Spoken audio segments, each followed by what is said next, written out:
Hi, I'm Stephanie Michelle.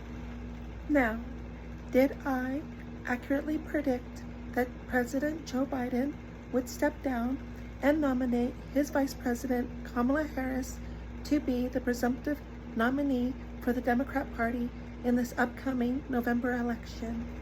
As Amos 7:14 in the Bible states, I am no prophet, although I am a daughter of the prophets, meaning that I study the ancient, meditative, and astrological methods of the prophets of the Bible, as preserved in the Kamala. In the Aramaic language of the Sefer Zohar, the Book of Radiance, Ta Chazi, come in vision. First of all, I would argue rather that it was the predictive algorithm of astrology that made this prediction. Second of all, I'll let you be the judge of my predictive prowess. Third, I would argue that if I was indeed accurate in my prediction, I was not the only astrologer making this prediction. Recently, on Thursday, July 18th, I posted this to Facebook.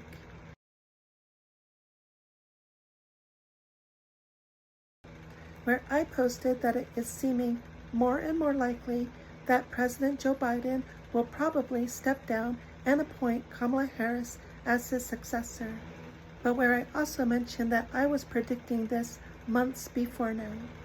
Probably my first reference to this was my Facebook post dated to April 1st or April Fool's Day.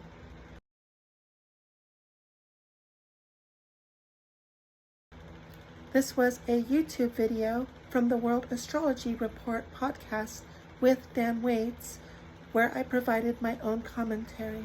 Then, on April 12th, I posted this to Facebook,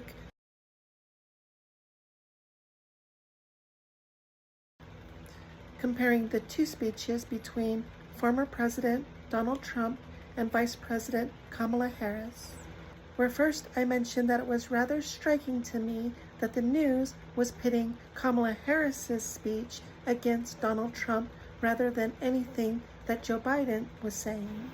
And where again I mentioned the astrological and historical research of the astrologer S.J. Anderson, where every time in the history of the United States of America, Saturn in Pisces during an election year signified that the incumbent party, this time being the Democrat Party, will win the election. But where in regards to the historical precedents of William McKinley and Lyndon B. Johnson, it may not always be the same person who is the candidate for president, and where in this case it probably indicated Kamala Harris replacing Joe Biden as the candidate for president. So of course I need to give partial credit to the astrologer S.J. Anderson. Here is the astrologer S.J. Anderson.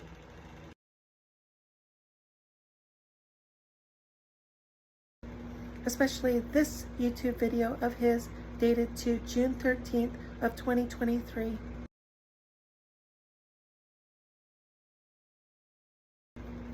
Where he mentions that other mundane astrologers who he leaves anonymous were predicting that Joe Biden would step down as president and that Kamala Harris would end up being his successor. Now, I don't know who these anonymous astrologers are, but I can presume that they include prominent mundane astrologers such as Dan Waits, Chris Brennan, and Austin Coppock. Here is the astrologer Dan Waits from the World Astrology Report.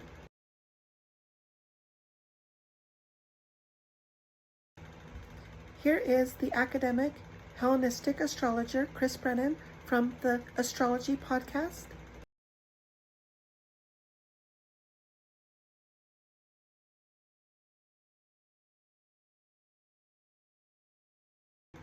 And here is the astrologer Austin Coppock.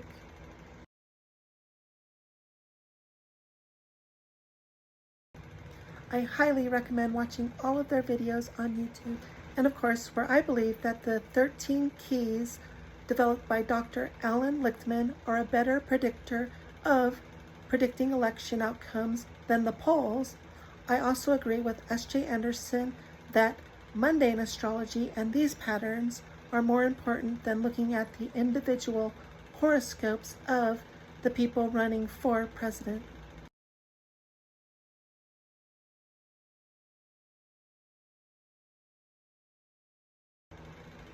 although I don't deny that there are interesting things in the horoscopes of Donald Trump, Joe Biden, Kamala Harris, Robert F. Kennedy Jr., etc., etc.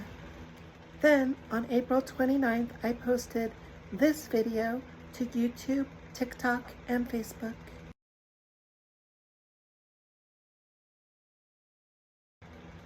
Where I mentioned that in regards to my own examination of the American total solar eclipse on April 8th and its close conjunction to the comet Pons-Brooks, it probably indicated the fall of Joe Biden as president and the rise of Kamala Harris as president in his stead, and especially in regards to an examination of the ancient Hellenistic Time Lord technique known as zodiacal releasing,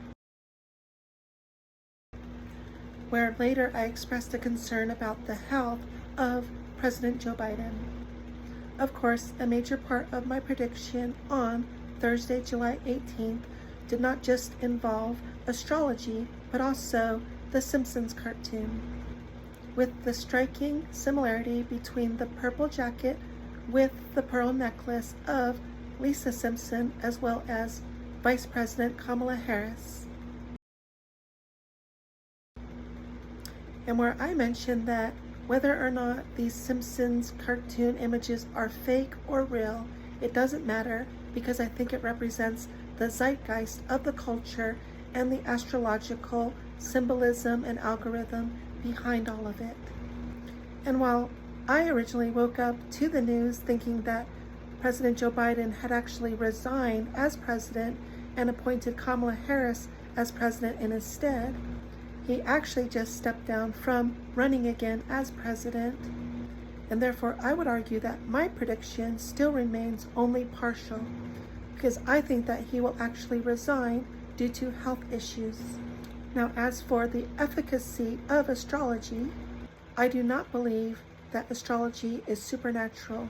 I do not believe that the planets and the stars affect humanity supernaturally. I personally believe that supernaturalism is an absurd superstition.